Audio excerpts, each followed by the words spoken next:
બધાને બતાવું. હાય હાય આટલો મોટો ક્યાં હતો કે ન્યા હતો બાંધેલો છે એટલે હું જોજે ભાઈ કેવડો સાપ છે કેટલો મોટો છે જીયન ક્યાં જીયન ક્યાં ગયો તમે લાવ ધ્યાન દે સાપ અંદર રૂમ માં જ કરીશું વાંધો ની આગળ મૂકી ઢીલું એટલે સુઈ જશે. અરે અહીં અંદર આવે નહીં એમાં ડેલામાં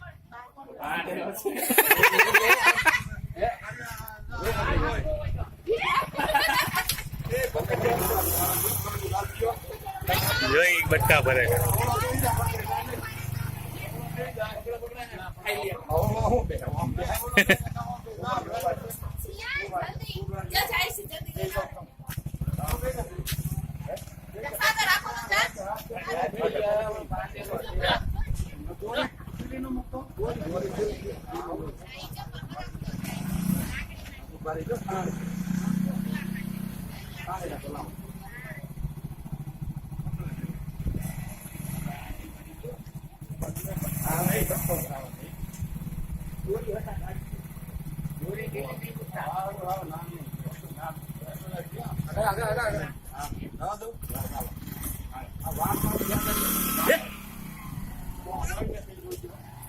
ટાટા કહી દે ટાટા કહી દે